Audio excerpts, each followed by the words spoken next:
You could also look at what Socrates had done about life itself. In the dialogues of Plato, Socrates points out that life is a gift from God. It's a gift that comes through the parents. It's a gift over which I have no control. Since I didn't give it, it would be a sin for me to take it. And suicide is completely outside anything that Socrates would ever do. It's in direct opposition to his whole life. It's in direct opposition to his stance. Because of the love of this gift of God, he will never take it. I'm sorry. I kept going back to the word humility. Because of his immense humility, he wouldn't assume to have that power over his own mind. That's a very arrogant assumption. Yes. And it's very violent. It's the ultimate in frustration.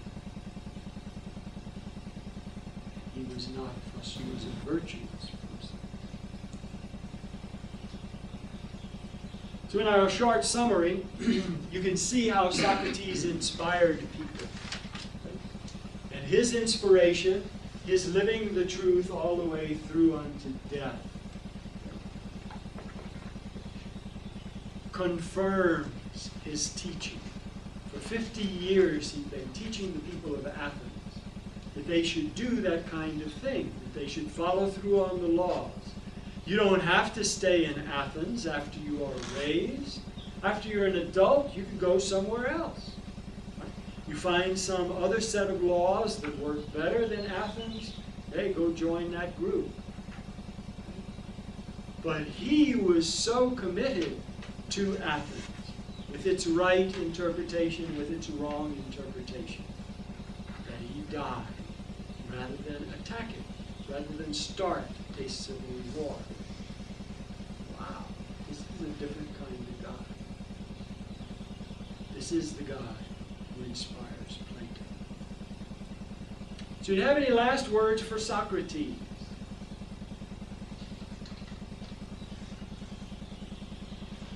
He leaves you speechless.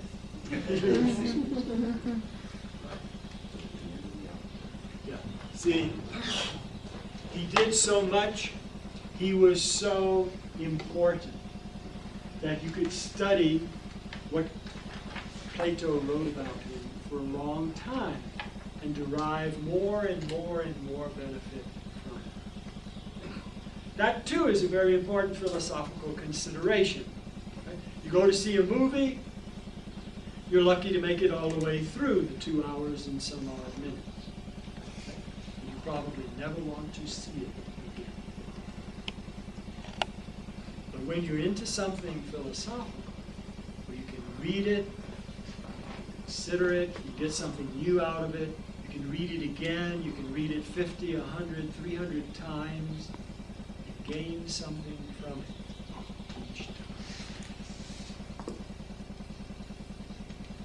Yes.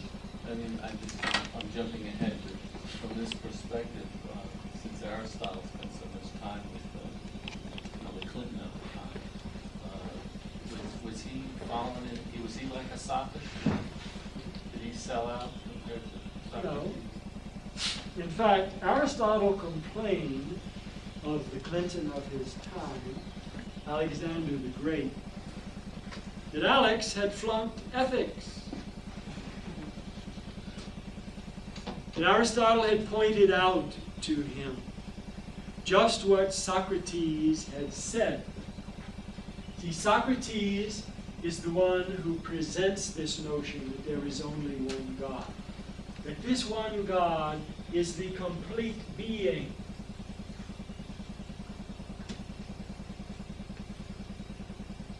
That this God is the God that Socrates expects to go to in death. Therefore, death is an interesting adventure, getting him through to God.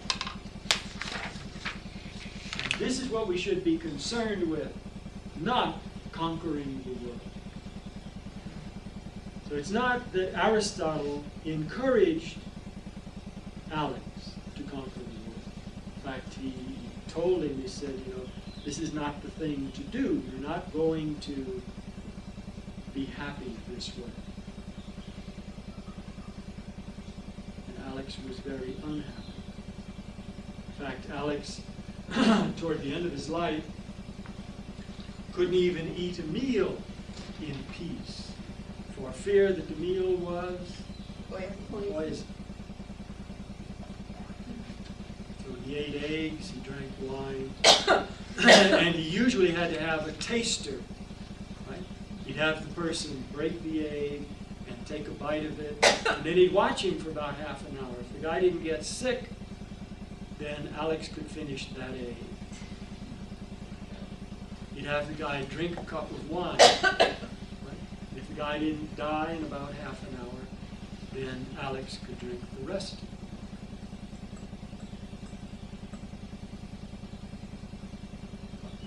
What does the word Theophilus mean? There was a man named Theophilus. Yeah. If that's Theophilus. Yeah, what's Theophilus, yeah. See, it means theos, or God, and philos, or love. Theophilus. Theophilus means love of God. Depending upon the endings, Greek is a highly inflected language, and depending upon the endings, it could mean love God or God loves.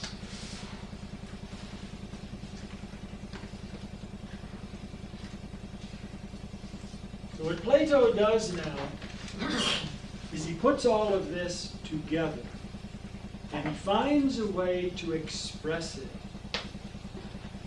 And he expresses what Socrates taught. It's important to note that Socrates never wrote anything. He never wrote any philosophy at all.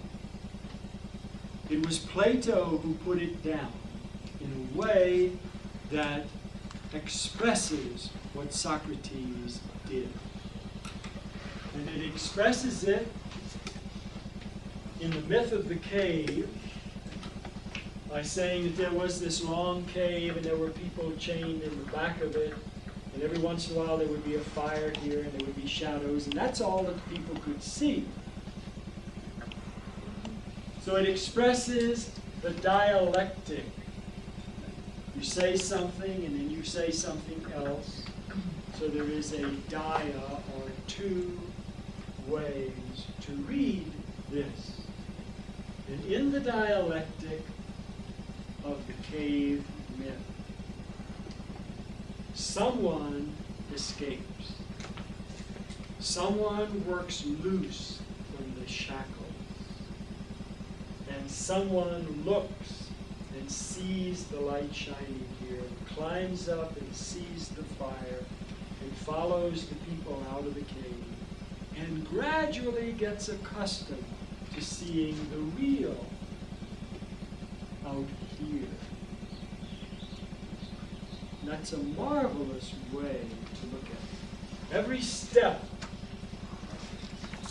that this person took, every step of bringing that information back and saying you're partially free, get all the way free, and the person with two hands free, killing the messenger. Every step repeats the big steps of whose life? Socrates' life. So you got a point for point correspondence in the myth of the cave and the life of Socrates. But it speaks not only of Socrates, it speaks of me. I'm somewhere along the line in that story. Maybe I'm just hanging there, trying to take it as easily as possible and gossiping about the shadow. Maybe I've got one hand free. And Maybe I built that hand up, and I'm now working on getting the other hand free from the shackles. Maybe I've got two hands free, and maybe I've said this is too much work, and I've quit. Somewhere along that line, I'm located. And if I continue to advance, then I too can escape from the darkness of the cave. I too can get my spiritual eye accustomed to the light of day. I too can emerge from the cave into the real. And this is what everyone, what all are doing. This is a universal picture. It sees the whole me. As a little kid, I can hear the story and I can memorize it. And I can go through all of the steps. But I don't understand that it's about Socrates. I don't understand that it's about me. I don't understand that it's about every human being. And it is a story of our spiritual destiny.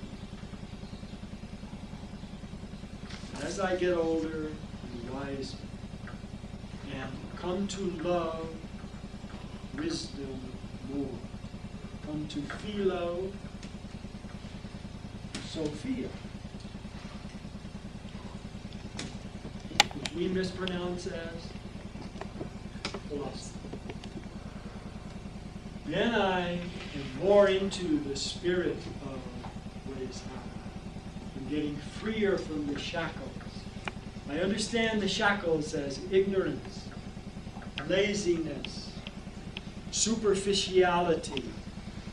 I can go down the whole list and I can assign each shackle to each one of these problems. And I can think of each getting free as each kind of virtue. And I can begin to put together what is so neatly expressed in the surface of that story. As I dig deeper and see layer after layer, meaning and balance. This is my spiritual quest. This is my advance. And the more I advance, the more I realize what Socrates achieved. The more I appreciate the dialogue of Plato. You're going to find this myth of the cave in the dialogue called The Republic. And I give you a section of it. And then I can see what he's talking about in the ladder of love, where Plato describes in his dialogue, the Symposium, some more details of this and makes explicit what he doesn't say over here. He says the goal of our climbing the ladder of love is God. The one being who makes sense.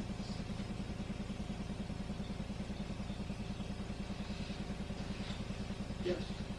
Brother, if we're all, I think in some of the classes I've had, here at the college and other places, we're all spiritual people. So is our reason for following all this to become pure spirits? Or just spiritual? I don't know. Are we looking for a pure spirit? Yeah, you got a good question there. Yeah. See, are we spiritual to start with? Plato says yes. This is his complete picture. He said there was a time when each one of us was at one with the ones. Then we sinned. And the punishment for our sin is to be stuck in the cave of the body.